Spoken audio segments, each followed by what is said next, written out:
Fala Belardos, beleza? Hoje eu vou trazer para vocês aqui um vídeo diferente, tá? Eu vou responder nesse vídeo duas perguntas que vocês me fazem direto, né? A primeira é sobre por que eu parei de seguir, né, no atletismo aí de modo, vamos falar assim, profissional, de alto rendimento. E a segunda é em relação aos atletas de alto rendimento do Brasil, né? Como que funciona a vida deles, como que é. E quando eu falo os atletas, eu estou me referindo ao pessoal que eu acompanhei um pouquinho mais de perto, né? Das provas aí de 5.000, 10.000 até a maratona. Primeiro assim, ó, deixa o like também, né? Não esquece de deixar o like, porque esse vai ser um vídeo sem edição, mas vai ser bacana. Então, primeiro assim, eu corri aí, né, de 2009 a 2014 ali, um pouco mais forte, né? E eu cheguei num nível, vamos falar assim, num nível B do Brasil, né? Eu corri aí o meu 5 km para 15,23, corri o meu 10 para 31 alto, 32, né? Então isso me coloca, vamos falar, numa elite B do Brasil, né? Num nível B. O nível A você teria que correr pelo menos na casa dos 14, os 5 km, e pelo menos na casa dos 30, os 10 quilômetros, né? Então só para a gente entender o que é um atleta de alto rendimento, nível A, de alto rendimento mesmo, e um atleta que a gente pode colocar num nível B, que ele está um degrau abaixo do nível A. Então eu estava nesse degrau abaixo, né? Me esforçando, treinando bastante, treinei com grandes treinadores aí, né? Treinadores de nível de seleção. Foi muito bacana para mim, aprendi muito. Só que eu parei, né? O porquê eu parei eu vou explicar para vocês, explicando como que funciona a vida do atleta de elite no Brasil e como que ela mudou de 2009, quando eu comecei a correr, até hoje, 2020, né? Praticamente aí 11 anos depois, né? Vai dar 11 anos em outubro, que eu comecei em outubro de 2009. Quando eu comecei, Abelardos, eu tinha o sonho, claro, de me profissionalizar, né? De virar um atleta profissional, de correr grandes provas, e também as premiações eram muito boas, né?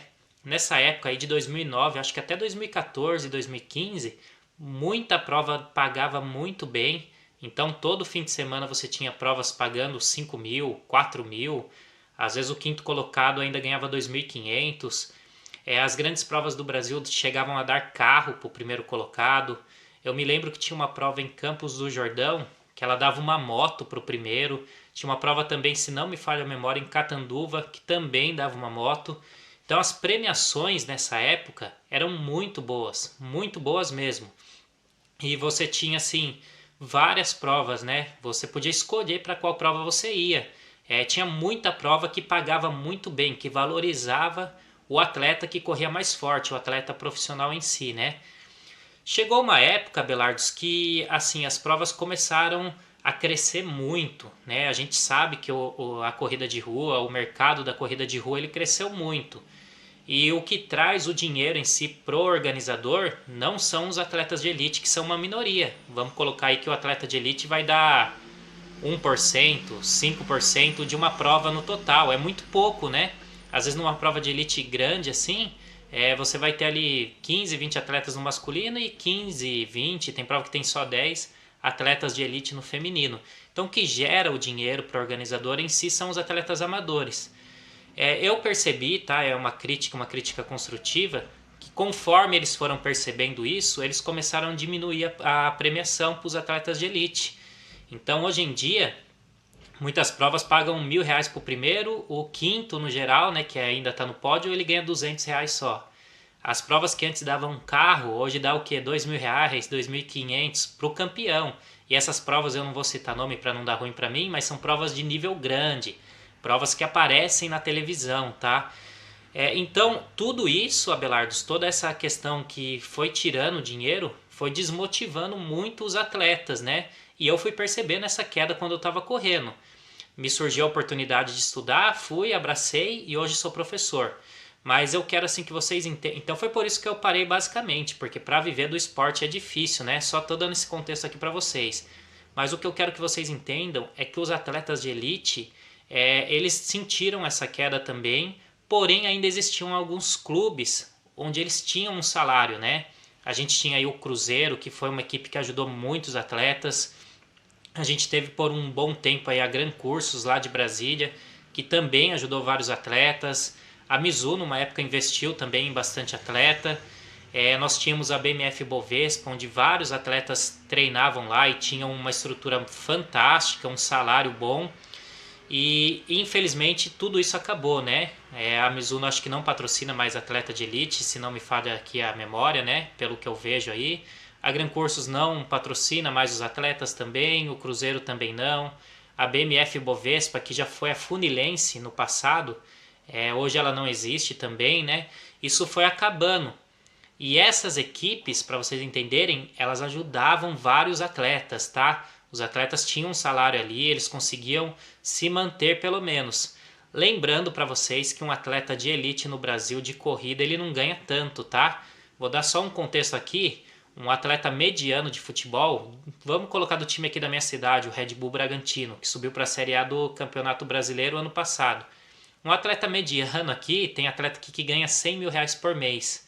E um atleta profissional de atletismo não vai ganhar nem 10% disso. Isso se ele chegar num nível muito forte. Então, vocês que pensam que o atleta de nível forte, de corrida de rua, ganha muito dinheiro, está enganado. Tem atleta que corre muito e que ganha 2 mil reais, 1.500, né, 2.500 no máximo isso daí, né?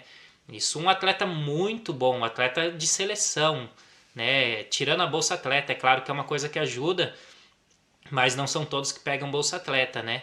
Então, só para vocês entenderem, essas questões todas, Abelardos, foi desmotivando muito os atletas, né? Porque, pô, o cara contava com as premiações, hoje a premiação é muito baixa. O cara tinha um clube que dava uma ajuda, hoje o clube não existe.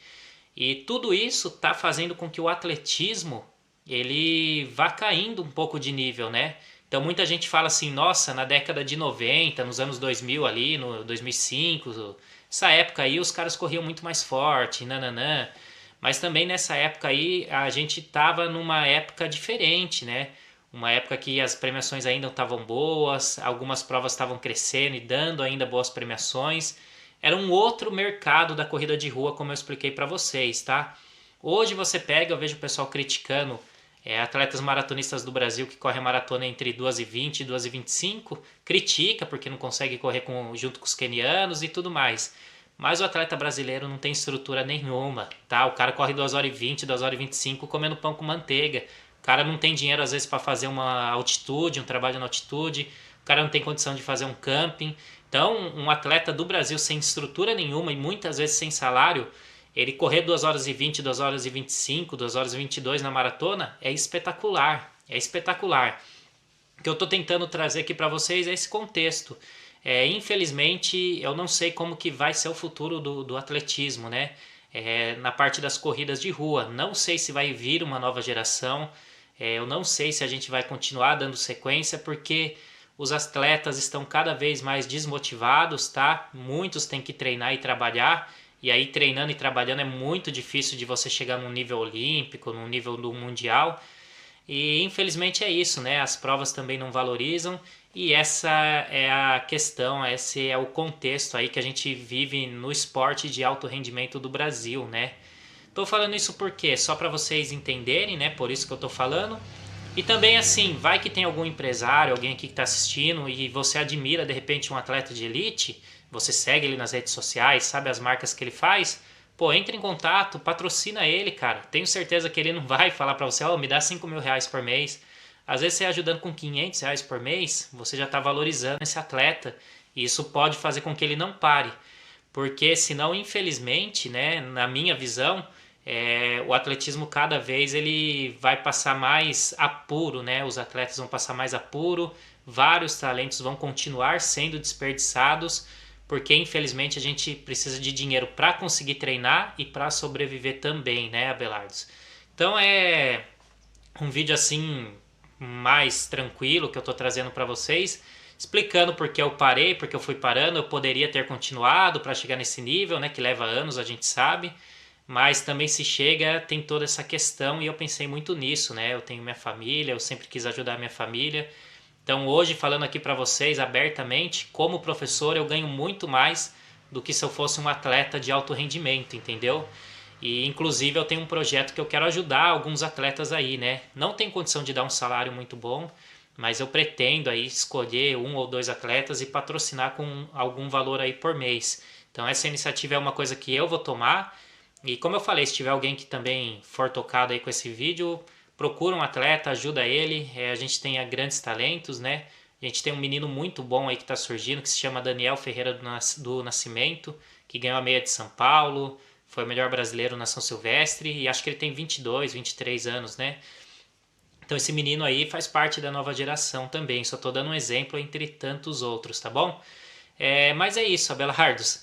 Espero que as organizadoras olhem mais para os atletas de elite e não só para o dinheiro que entra para elas, porque entra um bom dinheiro. Eu já organizei uma prova, né? Eu sei que tem gasto tudo, mas tem lucro também, né? Vamos ser sinceros aqui, tá bom? Então se você gostou, deixe esse joinha no vídeo, compartilha com seus amigos, deixe um comentário aqui sobre o que você acha do futuro do nosso atletismo aí, das corridas de rua e o futuro dos atletas de elite, né? É isso, tá bom? Um abraço, falou, valeu e fui!